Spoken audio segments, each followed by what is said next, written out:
AP అప్పులెంతున్నాయి? ప్రతిపక్షాలు ఎందుకింత రాద్ధాంతం చేస్తున్నాయి? వాటికి తోడుగా ఎల్లో మీడియా పదే పదే అబద్ధాలను ఎందుకు ప్రచారం చేస్తోంది? అసెంబ్లీ వేదికగా అప్పుల లెక్కేంటో సీఎం జగన్ పక్కాగా చెప్పారు. పెద్ద స్క్రీన్లో అందరికీ కనిపించేలా, ఏపీ మొత్తం చూసేలా లెక్కలతో సహా వివరించారు. విభజన సమయంలో ఏపీకి ఎంత అప్పు ఉంది, చంద్రబాబు హయాంలో చేసిన అప్పులు ఎన్ని, వైఎస్ఆర్సీపీ ప్రభుత్వం వచ్చాక చేసిన అప్పులెన్ని, ఇవన్నీ అనా పైసలతో సహా వివరించారు సీఎం జగన్. మన మీద మనకు పడని వాళ్ళు, మనకు గిట్టని వాళ్ళు, the so called Eenadu, the so called Andhrajyothi, the so called TV5 ఎవరైతే ఈ అబద్ధాల బ్యాచ్ ఎవరైతే ఉన్నారో అధ్యక్ష, వీళ్ళు మన మీద చేసే ఇంకొక ఆరోపణ అధ్యక్ష, మనం రాష్ట్ర ప్రభుత్వం ఎక్కువ అప్పులు చేసిందని, రాష్ట్ర ప్రభుత్వం విపరీతంగా జగన్ హయాంలో అప్పులు చేసిందని వాళ్ళు ఇష్టం వచ్చిన నెంబర్లు కూడా చెప్తూ ఉంటాడు అధ్యక్ష.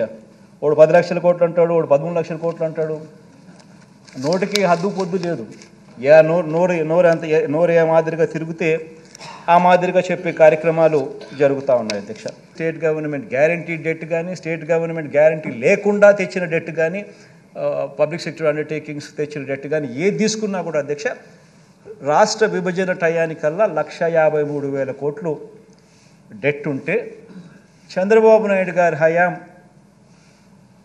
దిగిపోయే టయానికి 4,12,288 కోట్ల రూపాయలు చేసి దాన్ని ఆయన దిగిపోయాడు.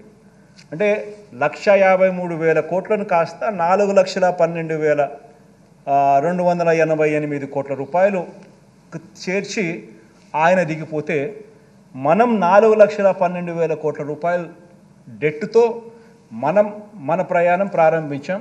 ఇప్పుడు అది 7,03,000 కోట్లకు డెట్ కనిపిస్తూ ఉంది. రాష్ట్రం ప్రతి సంవత్సరం 13,000 కోట్లు నష్టపోతుంది. 58% జనాభాకు 50% GSDPలో వాటా, ఇంకొక 50% వాటా 42% జనాభాకు.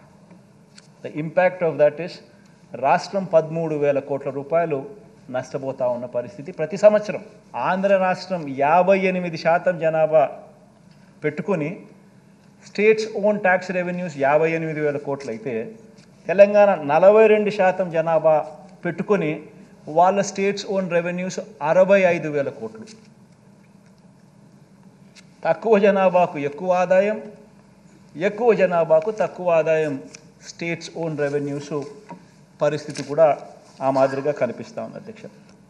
చంద్రబాబు నాయుడు గారు 5 సంవత్సరాలు అంటే 65,000 కోట్లు, మన ఈ 5 సంవత్సరాలు అని అంటే దాదాపుగా 1,30,000 కోట్లు మనకి అదనపు ఆదాయం చేతిలో ఉండిండు. ఈ అదనపు ఆదాయం 1,30,000 కోట్లు మన దగ్గర ఉండింటే మనం ఏమేమో చేసే అవకాశం మనకు కూడా ఎంతగానో వెసులుబాటు ఉండేది. కానీ ఆ వెసులుబాటు అన్యాయంగా మన దగ్గర నుంచి ఆ వెసులుబాటు తీసేయడమే కాకుండా, కనీసం ప్రత్యేక హోదా అన్న అంశమన్నా కనీసం చట్టంలో అన్న కనీసం రాసిందంటే, కనీసం చట్టంలో అన్న కనీసం పెట్టుంటే రాష్ట్రాన్ని విడగొట్టేటప్పుడు కనీసం మనం కోర్టుకు పోయినా కానీ కనీసం తెచ్చుకునే అవకాశం ఉండేది. రాష్ట్రాన్ని అడ్డగోలుగా విడగొట్టడమే కాకుండా దాన్ని ప్రత్యేక హోదాను కనీసం చట్టంలో కూడా చేర్చలేదు.